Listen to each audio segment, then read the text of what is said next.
Good morning, good morning, good morning. Welcome to another edition of Chopping It Up with Ramel.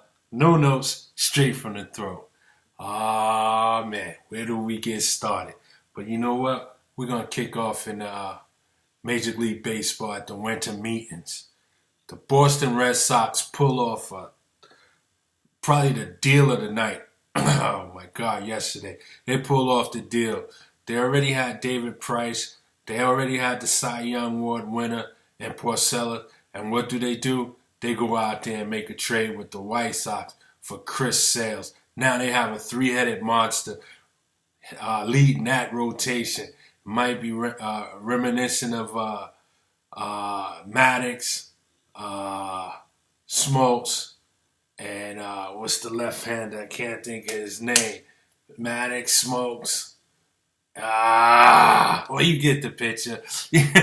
He played with the Mets and then he went back. I can't believe I can't think of his name right now. But anyway, with that said, what a move by the Red Sox to pull off that trade, that blockbuster trade. They gave up the number one prospect in the minor league system, by the way, future third baseman. But nevertheless, they get their guy.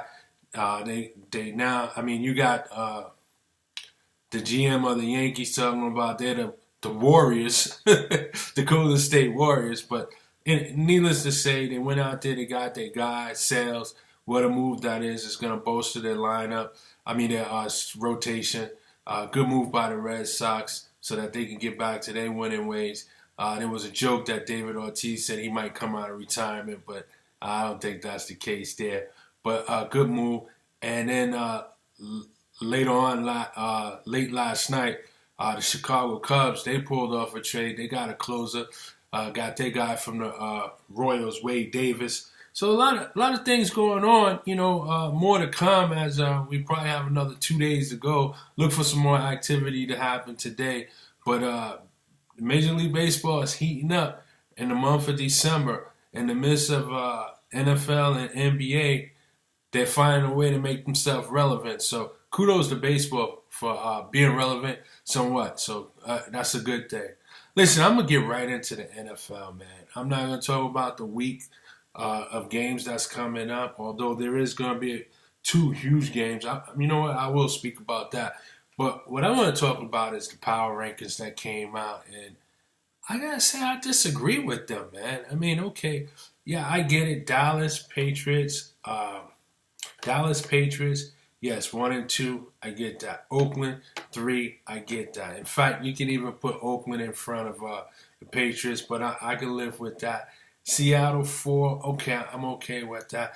But this is where it gets a little dicey for me. I'm not really feeling the 5 and 6 pick, and the 5th pick is Pittsburgh, and the 6th pick is Baltimore. I'm not really feeling that right now, and here's why. I think Detroit should be above them. Plain and simple. Detroit should be above them. You got Atlanta 10th. All right. I think Atlanta might be a declining product, but okay, that's fine. Keep Atlanta 10th. I don't have a problem with that.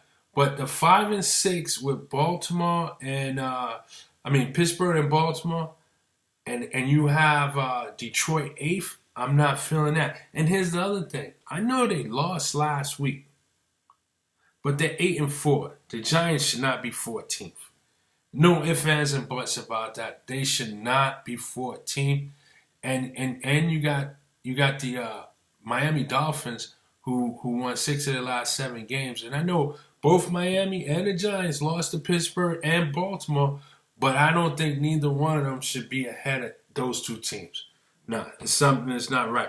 And then you have them again ahead of Denver and Kansas City. No, I'm not sure who's doing the voting here, but I disagree with that. Baltimore and Pittsburgh should be looking up at the top 10. I tell you, here's my order. Dallas, clearly. Oakland. Patriots. Seattle. Kansas City, Detroit, Denver, Giants, Miami, Baltimore, Falcons, Pittsburgh. I don't see it any other way. I think Detroit is getting disrespected right now, especially when you have uh, Matthew Stafford putting himself into the MVP voting. I mean, I just don't see how you can put Pittsburgh and Baltimore. They both have 7-5 records. I get that, but Denver and Kansas City, they're like 9-3. Uh, Detroit's 8-4. Atlanta's eight. I mean, not Atlanta. Giants is 8-4. I just don't see it. I mean, somewhere along the line, I don't think they got that one right. But we'll see. Can't hide the truth. If they belong there, they'll play good ball this weekend. If they don't belong there, we'll see the result of it. You know. Now, there is two games I want to talk about, man. Two big games coming up. Division games, too. You got Kansas City and Oakland. Oakland is on the road in Kansas City. This is going to be a big game. This is going to be a big game. I mean, I have Derek Carr, number 2 in my MVP voting race. Listen, you know my motto. Stars need to play like stars when stars need to be stars. If you're going to be an MVP candidate, Derek Carr, you're going to have to play like a star on the road. You're going to have to play like one. I'm going with Oakland on this one to take Kansas City. I think Kansas City squeaked by Atlanta, having to travel from Atlanta to Kansas City. I think that Oakland has the advantage, to be honest with you. I'm going with Oakland to take a road win in another close game. But Derek Carr, if you want to put your name, or keep your name, I should say, in the hat for the MVP, this is your time to shine. A division foe, you can separate or widen that gap a little bit more. I'm going with Derek Carr, Amari Cooper, and Michael Crabtree and the rest of those guys, man. I think this is their game, and this is their coming out party to say, this is our division. This is our division. I look for them to come out big. So that's going to be a big game Thursday night. Don't miss that one. I got Oakland, and then it's Sunday night. Cowboys have clinched. Maybe they're celebrating, have a little clinch hangover, playoff clinching hangover. Giants needing a big win as they've been disrespected and put at 14th in the power rankings at 8-4. Don't get it. They currently hold the first wild card in the NFC, and yet they're 14th. I don't get it. I don't get it. I look for the Giants to hold home field and beat the Cowboys on Sunday night. One thing about Eli Manning, he plays well against the Cowboys. He plays well against the Patriots. I'm taking Eli. I look for them to bounce back. And I actually think that part of this win is simply going to come from the fact that I think Dallas is due to lose. You know what I mean? I mean, here's the thing. I believe in you win every game. I don't think a loss is healthy.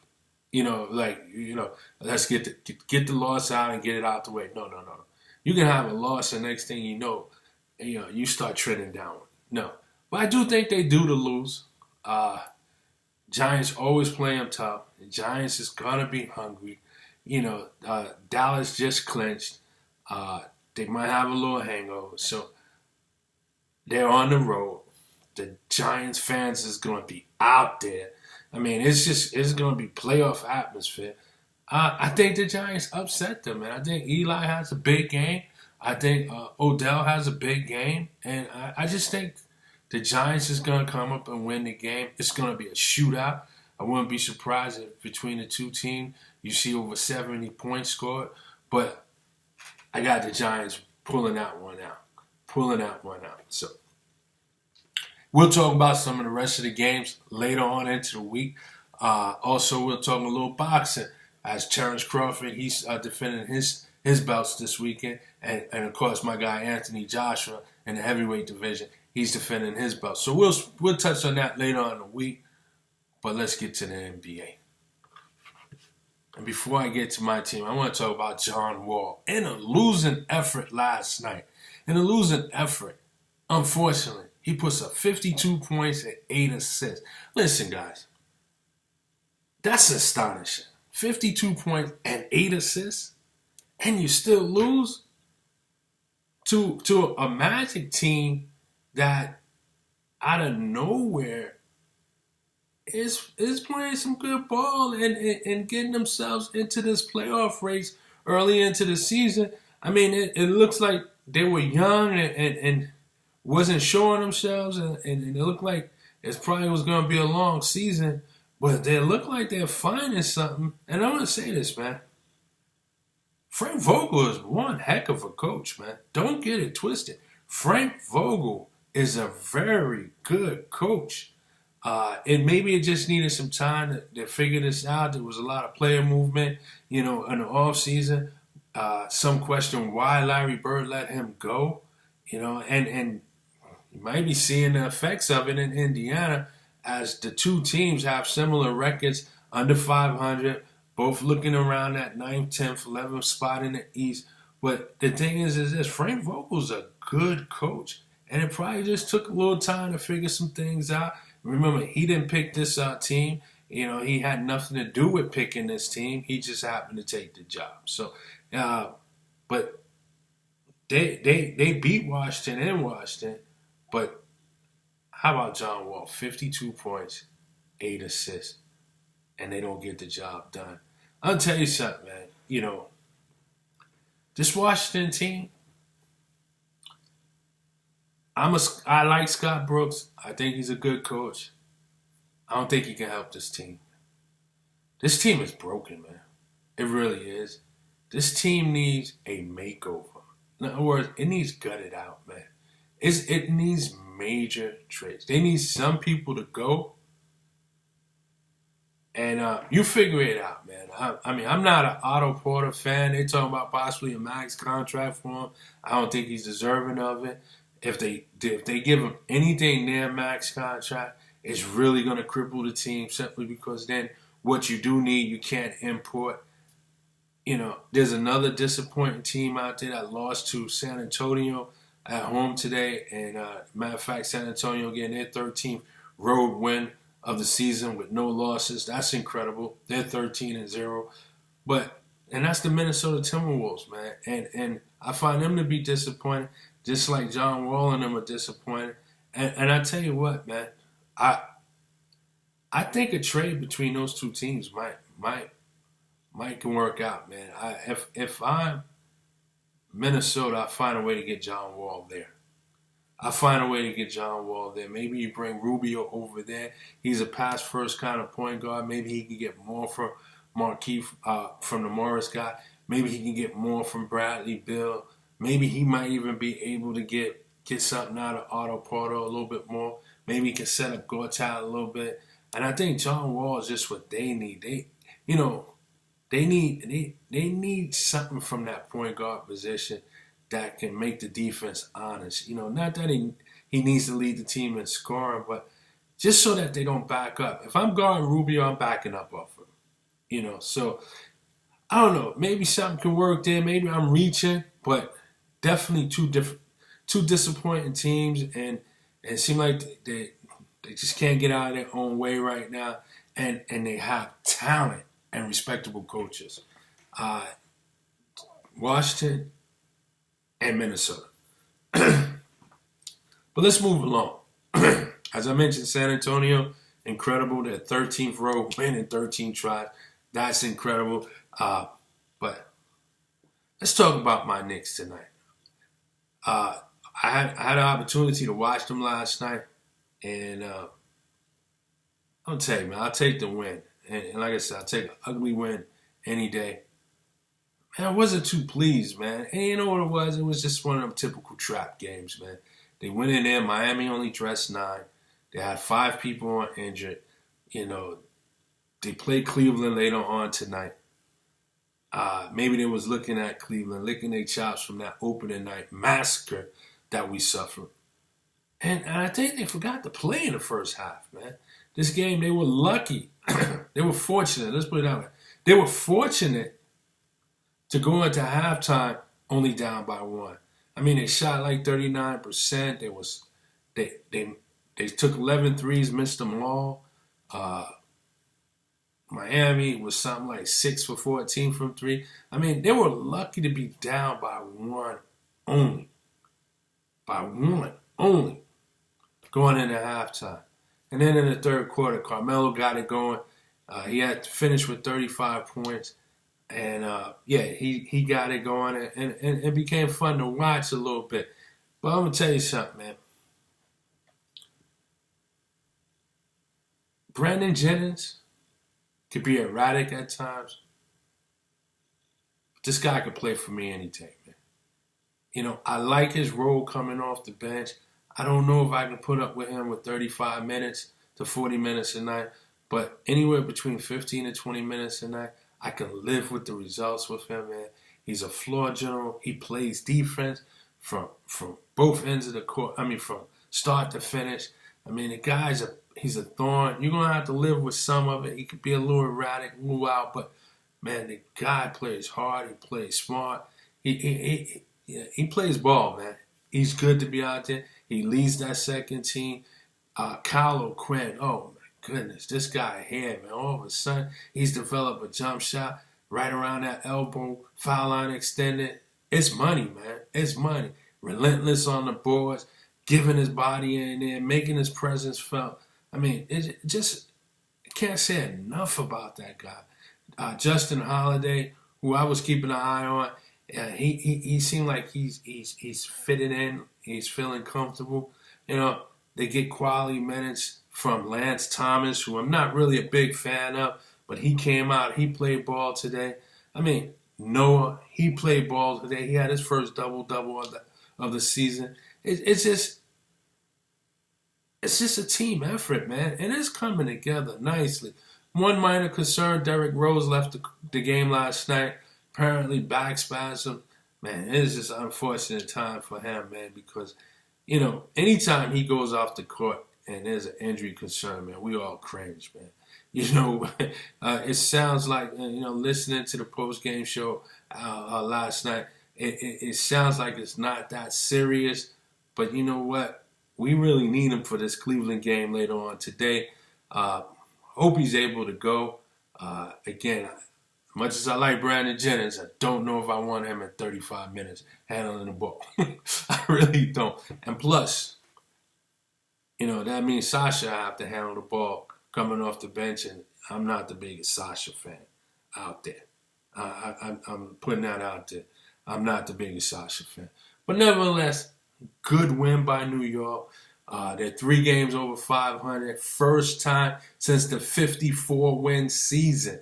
You know how long ago that was? Jason Kidd was the point guard for the New York Knicks. Rasheed Wallace was on the team. That's a long time ago. That's about 4 seasons ago, man. So, good quality win. Now, after this Cleveland game at home later on tonight, now the Knicks go on the road out west for 5 games now. And you know, here's my thing. You got Sacramento on Friday. You got the Lakers on Sunday. Then it's Phoenix, then Golden State, and then Denver. Listen, that's 6 games including Cleveland. You know, ideally you want to go 6-0. I mean, if you can go 5-1, that's great. But we need to finish at least 4-2. We have to finish 4-2.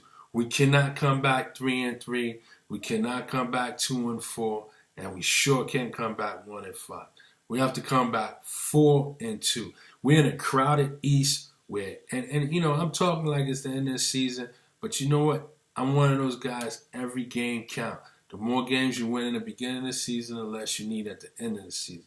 The less you win in the beginning of the season, the more you need to win at the end of the season.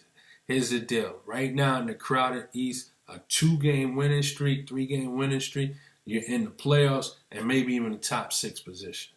A 2-game losing streak, 3-game losing streak, you're out of the playoffs and you're looking at the number 10 spot, possibly the number 11 spot. So you have to win the games that you have to win, man. Like last night with Miami, that was supposed to be a winnable game. You got to go out there and you got to win those games. So, again, good win by New York. I'll take that win. But let's get prepared for tonight's game against Cleveland. A win tonight will be really good. We owe them one because, again, that massacre we suffered on opening night. At the same time, Cleveland was throwing out the pitch to the World Series, just across the street. That was just horrible. So we need to bounce back and get a good win tonight. Hopefully Derrick Rose can go and give us some action. If not, Brandon Jennings steps in filling. Listen, that's going to do it for the show today. I appreciate you guys for watching and tuning in. Please keep tuning in and send your comments and text me, call me, whatever the case is, man. It's all good. It's all love. It's all appreciated. I'll see you guys in 24. Peace and blessings. Enjoy your day. Once again, this is Chopping It Up with Ramel. No notes, straight from the throat. Y'all be good.